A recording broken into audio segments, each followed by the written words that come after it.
Κάθε βράδυ, στο τελευταίο δρομολόγιο του μετρό, υπήρχε πάντα ένα βαγόνι που έμενε σχεδόν άδειο.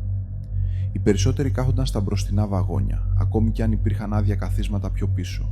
Ήταν από εκείνες τις σιωπηλές συνήθειες που δημιουργούνται χωρίς να τις εξηγεί κανείς. Κανείς δεν έλεγε κάτι φανερά. Απλώς όλοι προτιμούσαν να μείνουν πιο μπροστά. Ένα βράδυ όμως, κάποιος αποφάσισε να μην ακολουθήσει αυτή τη σιωπηλή συνήθεια. Όταν το τρένο έφτασε και οι πόρτες άνοιξαν, προχώρησε μέχρι το τελευταίο βαγόνι και μπήκε μέσα χωρίς δεύτερη σκέψη. Το εσωτερικό ήταν άδειο. Τα φώτα έριχναν ένα ψυχρό, σταθερό φως πάνω στα καθίσματα και ο μόνος ήχος που ακουγόταν ήταν το χαμηλό μεταλλικό βουητό του τρένου που ετοιμαζόταν να ξεκινήσει. Οι πόρτες έκλεισαν αργά και το τρένο άρχισε να κινείται μέσα στη σύραγγα. Τότε ξαφνικά άκουσε μια φωνή πίσω του. Ήταν χαμηλή, σχεδόν ψιθυριστή, αλλά αρκετά καθαρή ώστε να την ακούσει. «Εσύ μπορείς να με δεις?» Γύρισε αμέσως. Το βαγόνι ήταν άδειο. Κανείς δεν καθόταν στα καθίσματα και ο διάδρομος πίσω του ήταν τελείως άδειος. Για μια στιγμή σκέφτηκε ότι ίσως το φαντάστηκε. Την ίδια στιγμή όμως, το βαγόνι μπήκε σε ένα σκοτεινό τούνελ και τα φώτα τρεμόπαιξαν ελαφρά. Τότε κοίταξε προς το παράθυρο.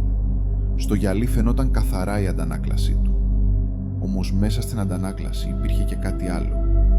Στο κάθισμα απέναντί του, εκεί όπου πριν δεν καθόταν κανείς, φαινόταν τώρα μια φιγούρα ακίνητη, σαν να τον κοιτούσε σιωπηλά εδώ και ώρα.